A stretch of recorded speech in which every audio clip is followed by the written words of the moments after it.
RL. All right. Yes, sir. So you get that put together with Jeremy.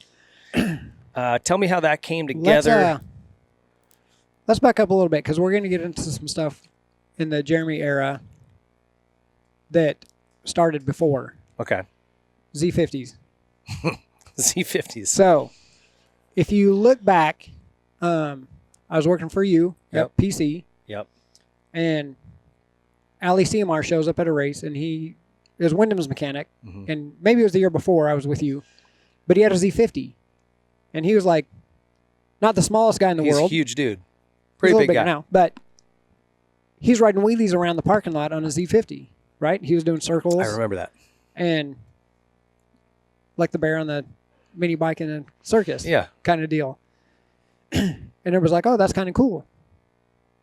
So then we started riding them a little bit more. A couple more people bought them. Emig ended up with like 4 of them. Jeremy ended up with like 3 of them. And we wanted to have like these little races.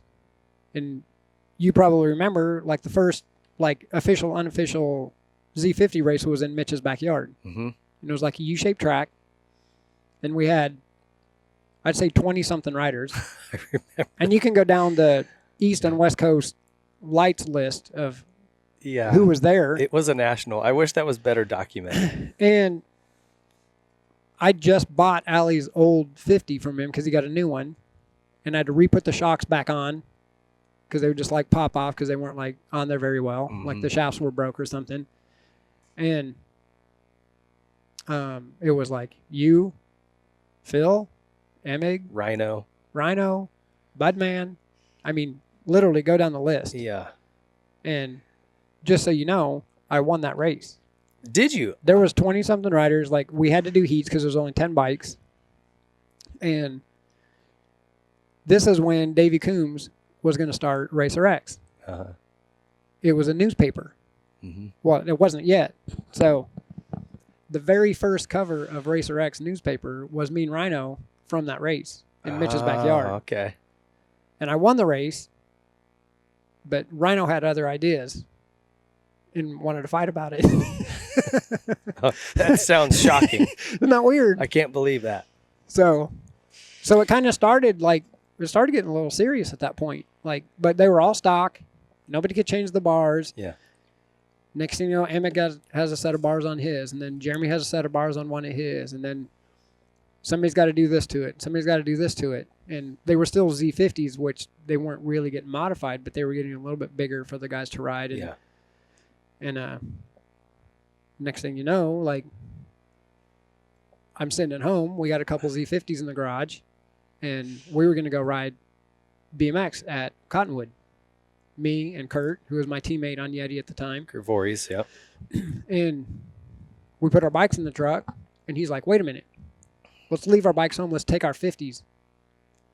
Because a couple weeks before that, and I want to give him credit because it's due, Dave Cullinan was at my house, and he jumped a couple of the jumps in my backyard. Remember I had dirt jumps behind my fence? Mm-hmm.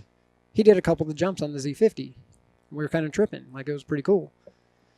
So then we were going to go to Cottonwood and ride, and Kurt's like, let's take our 50s. And Cottonwood was much bigger. Yeah. At the time. So Phil's like, I'll bring my camera. So we go there, and we're kind of jumping everything, like making the berms and like having some fun with it. And there was a big jump in the middle. It was like a 25-footer. Went over the tree branch? Was it that one? No, that was pretty small. Okay. Just the one in the middle. And I'm like, we need to jump that. And Phil was like, the Z50 won't make it. It's not fast enough. I'm like, dude, if you click third and just like have your momentum and kind of push through, you're going to get over this thing. So I jumped it that day. We had it on film.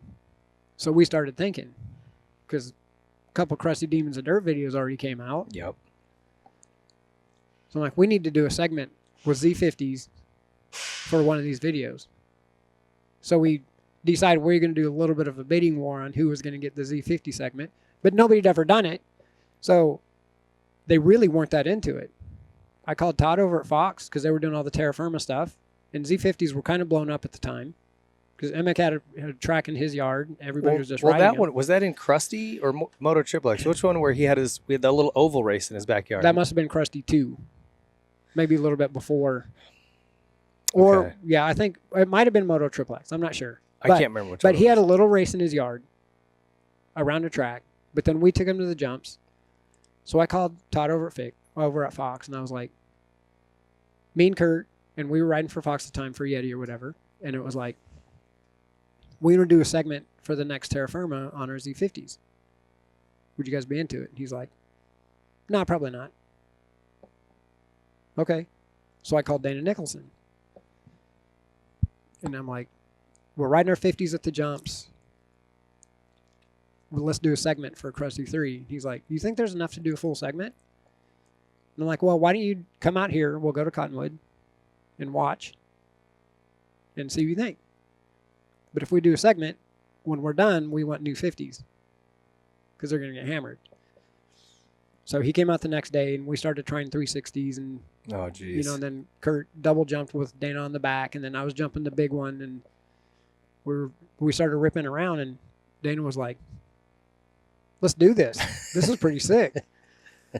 So then, like, it was full on. Like, we were just like, okay, we're filming. And Jeremy had a couple 50s, so we just started rallying everybody together and finding different spots to ride and doing this and that. And then Nicholson, he's like, there's this lake jump by the test tracks that we could jump into on the 50s. I think it'd be pretty sick. So we go out there, and we got Jeremy's lake jump ramp that he had. And we go out, and we set this ramp up like next to this, like basically a cliff.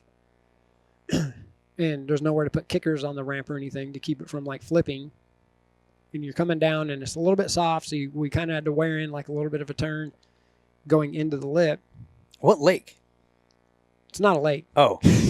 Where are you jumping It him was into? like a pond. Okay. Dude, like Dana Nicholson thought it was a lake, I guess. So it was like 5 feet deep. Oh. Like you could stand on the bottom. But it was 20 feet down from just the edge of where the Gotcha. well, Kurt Voorhees on the cover. I don't think I've seen it. I'm going to have to look Hanging this off picture the up. edge of the thing. So we're there. I got a life vest underneath my like shirt or whatever. Mhm. And I size it up a few times. And then Dana's like, dude, if you want to do this, you don't have to do it. And remember, he's like the crazy snowboard, like, Yeah. but it was pretty gnarly. Like, and I'm like, well, we're here. I'm just going to send it. And I just came in, and I turned and went off, and everything went as calculation. Perfect. I was in the air, launched the bike, landed in the water, got out. Everything was good. So now Kurt's up. Well, Kurt's the idiot, right? Yep. He doesn't do anything right. So he comes around, hits the turn, almost falls off the bike. He's back behind the back of it. Whiskey throttles, like your show, off the lip, feet coming off the back. Oh, no. And he's hanging off one hand off the thing. He makes it about 2 feet into the water at the bottom of the cliff. Oh, my gosh. Like he did everything you could do wrong and lived and got the cover. He got the guy. I was a little bummed about that. Story I mean, of it's your life. good. Yeah. It's the story of my life, right? Like Coley said, you do everything good that ain't going to make any money.